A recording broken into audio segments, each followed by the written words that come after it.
வணக்கம். நம்ம சேனலுக்கு தொடர்ந்து ஆதரவளித்துக் கொண்டிருக்கும் நல்ல உள்ளங்களுக்கு நன்றி.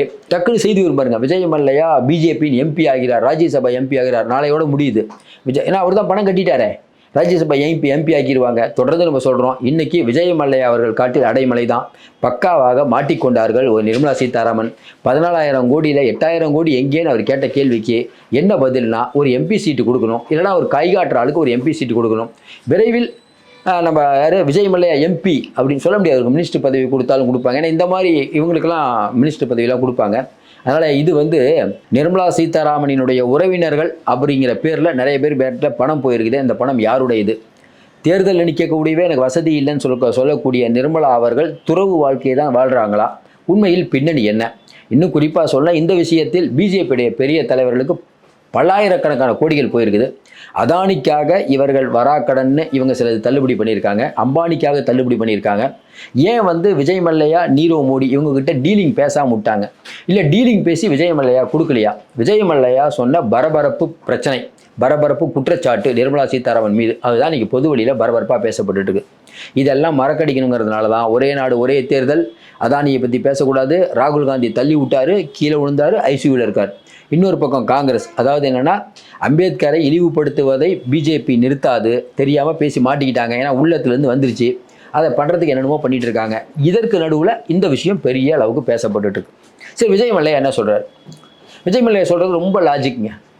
நிர்மலா சீதாராமன் சொல்கிறாங்க, 14,000 கோடி கிங்ஃபிஷர் நிறுவனம் இருக்குல்ல, அதோடைய சொத்துக்களை தான் விற்று 14,000 கோடி விஜய் மல்லையா எந்தெந்த பேங்க்கில் கடன் வாங்கினாரோ அதுக்கு நாங்கள் திருப்பி தந்துட்டோங்கிறார். சூப்பர், தந்துட்டீங்களே, அப்புறம் இதுக்கு தலைமறைவாக இருக்கார். ஒன்று. ரெண்டாவது விஷயம், ஏன்னா பொருளாதார குற்றம் தான், கொலை குற்றம் இல்லை. ரெண்டாவது விஷயம், 6,500 கோடி தான் விஜய் மல்லையா தரணும். 14,000 கோடி தந்துட்டனே, 2 மடங்கு. அப்போ இந்த கந்து வட்டி இருக்குல்ல, அந்த மாதிரியா? ஜெயலலிதா சொன்னாங்களே கந்து வட்டி பண்ணால் சிறைங்கிறாங்களே, அப்போ யார்கிட்ட போய் முறையிடுறது? வங்கிகளுக்கு நான் தர வேண்டிய தொகைக்கு மேலே வட்டிக்கு மேலே வட்டி போட்டு 6,000 கோடின்னு சொல்லிட்டீங்க. ஆனால் நான் கட்டினது 14,000 கோடி. அப்போ மிச்ச படத்தை என்கிட்ட திருப்பி கொடுங்க நிர்மலா அவர்களே அப்படின்னு கேட்குறாரு. சரியா தப்பா? இன்னொன்று, நான் எந்த குற்றமும் பண்ணலிங்க, பொருளாதார குற்றம் தான் பண்ணியிருக்கேன். அவர் கேட்குறது கரெக்ட், பொருளாதார குற்றம் தான். கொலை பண்ணவங்களே வெளிநாடுலாம் தப்பிச்சு ஓடிடுறாங்க. பொருளாதார குற்றம் பண்ணியிருக்கேன். இந்த குற்றத்தில் எனக்காக என்னை இங்கேருந்து அனுப்பி வச்சது யாருன்னா வெளியில் சொல்லிடுவேன்ட்டார். இவர் இங்கேருந்து யார் எல்லாத்துக்கும் தெரியும். நீரவ் மோடி யாரை அனுப்பி வச்சா, லலித் மோடியை யார் வெளிநாட்டுக்கு அனுப்பி வச்சா, இதெல்லாம் மக்களுக்கு தெரியாதா?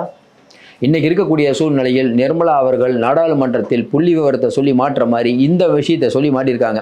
6,000 எங்கே, 14,000 கோடி எங்கே, மிச்ச படம் எங்கே போச்சு, எந்த அக்கௌண்ட்டுக்கு போச்சு?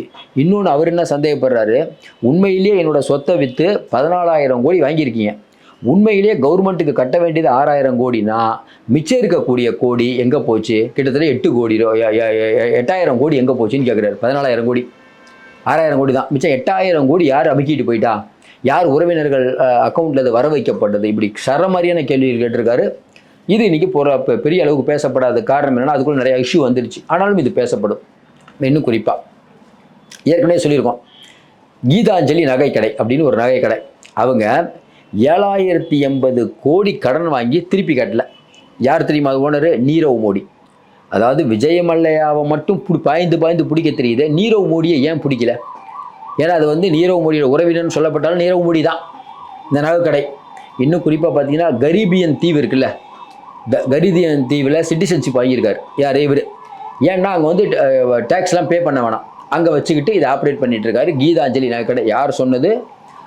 அம்மா நிர்மலா சீதாராமன் கொடுத்த 10 பேர் லிஸ்ட்டு. எரா இன்ஃபோ டெக்னாலஜி கன்ஸ்ட்ரக்ஷன், அவங்க ரோடு கன்ஸ்ட்ரக்ஷன் வெள்ளம் பண்ணுவாங்க. இவர்கள் அடிக்கடி, அதாவது அப்பாயின்மெண்ட்டே வாங்காமல் நிதின் கட்கரி போய் பார்க்கக்கூடிய இவங்க எரா கன்ஸ்ட்ரக்ஷனு.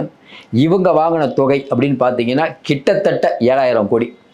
இது வரைக்கும் கற்றுக்கல. இவர் பேர் பகத் ஜெயின், ராஜஸ்தானை சேர்ந்தவர். இது நிர்மலா இவங்ககிட்ட தான் பணம் வசூல் பண்ணல. நம்ம என்ன கேட்குறோம், வெளிநாட்டுக்கு ஓடி போயிட்டாங்கல்ல, அவங்ககிட்ட வசூல் பண்ணிட்டீங்கல்ல விஜய் மல்லையா, அவர் கேட்குறாருல, கரெக்டு தானே? ஏங்க இந்த கீதாஞ்சலி, எரா இன்ஃபோடெக்கு, கான்ஸ்டன்ட் ஸ்டீலு, இதெல்லாம் ஏன் வசூல் பண்ணல? கான்ஸ்டன்ட் ஸ்டீல் யார்? பிரகாஷ் அகர்வால், அனில்குமார் அகர்வால், இவங்ககிட்ட இருந்து ஏன் பண்ணல? இவங்களும் ஜெயின் சமுதாயத்தை சேர்ந்தவர். 4,000 கோடி இவங்க ஊழல் பண்ணியிருக்காங்க. ஊழல் பண்ணியிருக்காங்கன்னா அரசாங்கத்தை வாங்கி திருப்பி விடல. இப்போ இந்த 3 பேர்கிட்ட ஏன் வசூல் பண்ணலன்னு விஜய் மல்லையா கேட்குறாரு.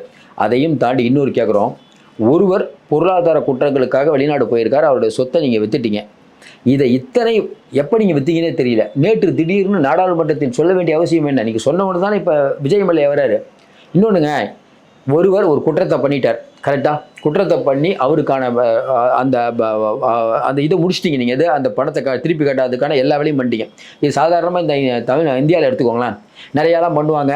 அந்த மாதிரி மோசடி கீசடிலாம் பண்ணுவாங்க, செக் மோசடி பண்ணுவாங்க, பணம் கொடுத்தா விட்டுருவாங்க. ஏன்னா பெரிய பெரிய குற்றங்களை பண்ணவங்களே இன்றைக்கி ஈஸியாக வெளில வந்துடுறாங்க இன்றைக்கி இருக்கக்கூடிய நிலைமையில். அப்போ விஜய் மல்லையா சொல்கிறது சரியா தப்பா? அவர் நீங்கள் தண்டிங்க வேணாங்களை கூட்டுவாங்க, தண்டிங்க அதெல்லாம். ஆனால் நிர்மலா சீதாராமனை பார்த்து அவர்கள் கேட்கக்கூடிய கேள்வி, 6000 எங்கே, 14,000 கோடி எங்கே, மிச்சம் 8,000 கோடி எங்கேங்கிறதுக்கு என்ன கணக்குன்னு எனக்கு புரியல. அப்போ நம்ம என்ன யோசிக்கிறோம்? அப்போ இடி அப்படிங்கிற ஒன்று நிறையா பேர்கிட்ட போய் ரெய்டு பண்ணும். அது என்றைக்கு ரெய்டு பண்ணி ஃபைன் போட்டு வந்துடும். அடுத்த வாரம் என்ன பண்ணுவாங்க, அவங்க பிஜேபி அக்கௌண்ட்டில் பணம் போடுவாங்க, எலக்ட்ரல் பாண்டு. அதுக்கப்புறம் ஒன்றுமே நடக்காது. ஏற்கனவே நம்ம சொல்லிட்டோம், ரஞ்சித் சிங் ஜித்வாலா அவர் தான் கேட்குறாரு பார்லிமெண்ட்டில் கேள்வி. அப்போ தான் ஐயா வந்து நம்ம அமித்ஷா சொல்கிறாரு, இல்லை நாங்கள் வந்து 4700 வழக்குகளை வந்து இடி வச்சு பிடிச்சிருக்கோன்னாரு. நிர்மலா சீதாராமன் சொல்கிறாங்க 9011ங்கிறாங்க. அந்த 9011 அப்படிங்கிறதுக்கு வந்து ஒன்றுமே புரியல. இன்னும் குறிப்பாக பார்த்தீங்கன்னா இந்த கேஸ் ஃபைல் அப்படின்னு அவங்க ஒன்று சொல்கிறாங்க. இதில் எல்லாத்துலேயும் சேர்த்து 42 பேர் தான் இப்போ ட்ரெயினில் போயிருக்குங்கிறாங்க. இவ்வளவு பிரச்சனைகள் இருக்குது. இந்த விஷயத்தை நீங்கள் பார்த்தீங்கன்னா இன்றைக்கி பொது வழியில் நம்ம விஜய் மல்லையாவோட கேள்வி ரொம்ப நியாயமாக சமூக ஊடகங்கள் அவருக்கு ஆதரவாக போயிட்டு இருக்காங்க. இந்தியாவால் பொருளாதார குற்றங்களுக்காக தேடப்படும் நபர் இந்திய அரசாங்கத்துக்கே சவால் விடுறாரு. எப்படி? நிர்மலா சீதாராமன். அப்போ யார் இந்த தைரியம் அவருக்கு கொடுத்தது? ஏன் கொடுத்ததுன்னா அவருக்கு ரொம்ப தெளிவாக தெரியும். ஆமாங்க, 8,000 கோடி ஆட்டை போட்டது யார்? என்ன ஏதாவது கிளறினீங்கன்னா உங்களை நாங்கள் மாட்டி விட்ருவோம். வெளிப்படையாக சொல்கிறாரு. இன்னும் கொஞ்ச நாளில் சொல்ல முடியாது, அவருக்கே ஒரு ராஜ்யசபா சீட் கொடுத்து பிஜேபியில் இணைக்கலாம். விஜய் மல்லையா இது என்ன சொல்கிறதுன்னு தெரியல. இன்றைக்கி விஜய் மல்லையா அப்படிங்கிற ஒருத்தர் நிர்மலா அவர்களுக்கு ஒரு பெரிய த்ரெட்டாக ஆகிட்டார். இன்னும் என்னென்ன ரகசியத்தை வெளியிட போகிறாரு தெரியல. இதுக்குள்ளே டீலிங் போயிட்டுருக்கோம். டீலிங் எப்போ முடியுதோ அப்போ அவர் எம்பி ஆவார். பொறுத்திருந்து பார்ப்போம். மீண்டும் சந்திப்போம். நன்றி, வணக்கம்.